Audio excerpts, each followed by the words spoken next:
Hello, welcome to www.everydayhdr.com. My name is Blake Rudis, and today I want to talk about Topaz Detail 3.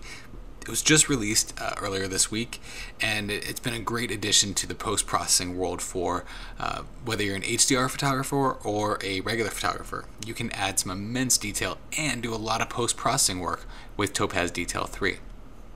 So whether you use Topaz Detail 3 as a plugin for Photoshop or as a standalone plugin for something like Photo Effects Lab, which is Topaz's standalone product, this tutorial will be pretty much the same. Both things that I'm doing in here you can do in either or.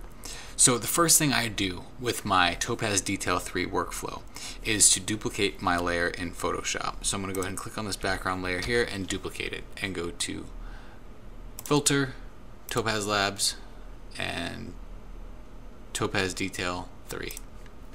Now I'm going to show you my workflow on both a raw file like this one. This is the 0 exposure value of a raw file, and I'm also going to show you a tone mapped image that's been tone mapped from 5 images in Topaz or in Photomatix. My apologies. So with this first one, I'm going to go ahead and reset all to get everything back to the original. If you're unfamiliar with Topaz products, we'll start over on the left hand side here. All of your presets will be found on the left hand side. Whether you can go into each collection and you can find a preset that you'd like to use, and you can click it and it'll go ahead and do that preset to your image. You can click up here and go before and after. You also have your previews over here. You can switch from the split screen preview to the single preview. And then you have your zoom buttons over here, your plus, your minus, and your fit to screen. And your 1:1 ratio, you can change that also. I'm going to go ahead and reset all. If you want, you can press I feel lucky and it will randomly do some random things. Yep, that's not cool. Okay, reset all. But you get it. If you press I feel lucky, it will randomly, generate all different types of parameters to go ahead and do something to your image here. Sometimes if you're lucky and you feel lucky, you might get lucky. Otherwise, you get something like that. But it is what it is, right? So the first place I always start in my Topaz Detail 3 workflow is to go right to the tone. I always set the tone first. I know this is Topaz Detail 3 and I should be adding detail, right? Well, we'll get to that. Because to me the most important part is getting the picture to look good first and then do the finishing touch with something like detail. It's almost like a sharpen. So I'm going to go to tone and I'm going to modify my exposure. I always move from the far left to the far right and back and forth until I find a spot where the picture just kind of hits me, and it was right about there. Same thing with contrast.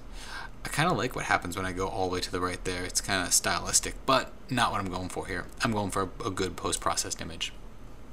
Now, one of the greatest things that I think that Topaz Detail, or the Topaz Labs, pardon me, has added to Topaz Detail 3 is the ability to adjust the highlights and the shadows on the fly. This is awesome technology that is really making it simple for photographers to post-process work. You want to control the highlights and the shadows on the fly, there you go. I mean, you can increase the highlights and increase the shadows. Now, a lot of times people worry about highlight blowouts, shadows clippings, and all of these other things that you hear as a negative term when they move that slider too far to the right or to the left. Now, let's just go to the before and after real quick. Let's move this to the mid-range real quick. To me, this is kind of flat. It needs highlights and it needs shadows in order for the depth in this image to captivate me and make me want to touch that branch that is wrapping around that pillar. It's not doing it for me right now. I need added depth to make that look like a tactile branch, or root, I think it is actually. So I'm going to increase the highlights and I'm going to decrease the shadows and do this in a way that I can start to see some depth here. See, right in here you're starting to see some life forming in these cracks. Let's go before and after, and increase the whites and blacks too, and really pull it all the way to the right and pull it all the way to the left and see what's happening with your photograph as you make these modifications. I like how dark it's getting here, but I don't like what's happening up in that corner there, so I'm going to be a little bit more conservative with that. You can also adjust the tone and the colors in the image too. So with the cyans and the reds and the magentas and the greens. It's really selective. You see that? It's just affecting those green leaves. Pretty cool. Let's go before and after, see what we're looking at here. I like the depth that we've added here. We've added a lot of awesome depth here. Yellows, let's see what you guys are going to do for us, and blues. Okay.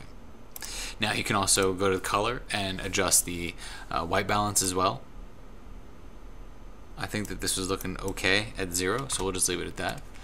But if you need to, you can increase the saturation as well and do a little saturation boost. Now I'm going to go to detail, and I'm also going to zoom in a little bit. So Topaz Detail, going to its namesake here, gives you a lot of options for your detail adjustments. You can modify the small details, the finite details in your image, and then you can give those details a boost. You can also do the mid-grade details and the very large details, the global details I like to call them. I think you have to be really careful with this small detail slider. Unless your image has something with a lot of small details in it, I don't think there's too much of a place for it, because it starts to look like image noise, or pixel noise rather, as opposed to detail. So with this type of picture, I don't think that there's too much small detail in it, like maybe a brick wall or I don't know, pasture with flowers in it. Maybe the small detail will work there. For this one, I think it's more going to be a medium detail thing and a large detail thing. Otherwise, the detail starts to look like noise. Now you can boost that detail too, but watch what happens when you boost it too far. You can take this detail stuff a little too far, so these little teeny tiny adjustments are really what you're looking for here. Let's look at our before and after. Alright, let's zoom out a little bit. Before and after. No depth, very little detail. Now we've recovered some of the detail in this branch. We've also given it more depth and added life. Okay, now let's go to a tone mapped image. This image has been tone mapped in Photomatix Pro 4.2. It was 5 exposures of the barber chair that my son had his first haircut in. Pretty awesome chair to have your first haircut in. I think so anyway. But I didn't do anything else to it. I didn't bring it into Camera Raw. I didn't do anything in Photoshop.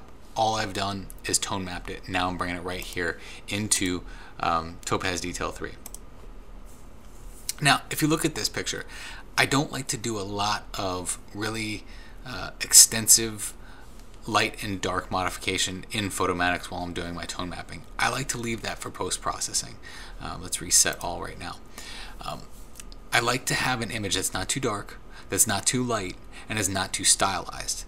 That leaves me open game to do whatever I want to do with it later, and which is great, especially for something like Topaz Detail 3 here, is that we really have a lot that we can do with this, especially when we go to our tone section like we did before.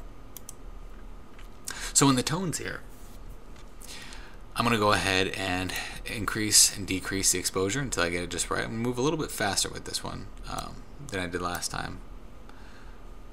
Again, I like how stylized that looks. I might have to use that in the future, but not right now.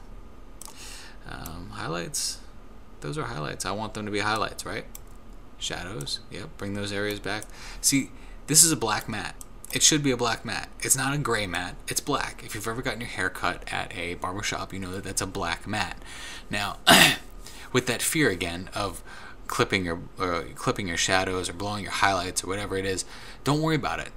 There are spots in a photo that were supposed to be highlights, and there are spots in a photo that were supposed to be shadows. So this whole idea of HDR brings out, you know, everything that you want to see in an image. You still have to remember that there are shadows. Everywhere you look, there are shadows. Just keep that in mind when you're doing your post-processing. All right. Man, I really like what you can do with this. And we haven't even gotten to the detail part yet. Crazy cool what you guys have done, Topaz Labs. Much kudos here. Let's get this a little warmer too. Just a little bit. Okay, perfect. And let's go to our detail. Now here, instead of doing the overall details like I did in the last image, I'm going to go in and do the shadows and highlights individually as far as detail is concerned. So you can zoom into this and highlights. Now the detail that you're boosting here will only affect the highlights. It won't affect the shadows. So it's really bringing out that leather here, you know, before and after. We're really starting to push. I mean, it looks like you can sit in that chair. Look at the detail there now. No pun intended. And then go to the shadows here and find a shadowy area like down here. Maybe we don't want this to be so detailed in the shadowy areas. Shadows tend to introduce a lot of noise to a photograph. So if you increase the detail in the shadows, I think you're really introducing a lot of noise. Like right here in this area, you can introduce a lot of noise by going in there. Okay, so let's go before and after. Now, if there's any area that you did not want to be affected at all, you can go into the effect mask and you can make a large or small brush.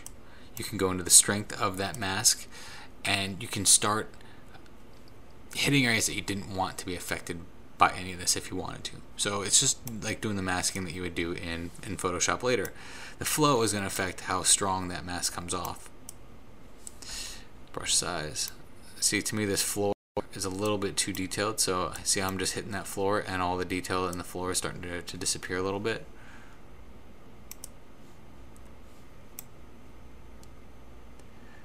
Alright, so if there are areas that you do not want to be affected by that, you can just mask them out. I suggest if you're going to be masking out that the flow, the higher you set the flow, the darker it's going to be. So if you only go to about 50%, it's only going to cover up about 50% instead of the full on 100%. And you can invert the mask so that it only affects those areas and revert it back and reset it if you'd like. And then you can adjust the overall opacity of the entire image here. So let's go back to the adjustment section and let's go apply. Now, because we made this a separate layer, we can do any editing and any modifying that we want to on this layer as well.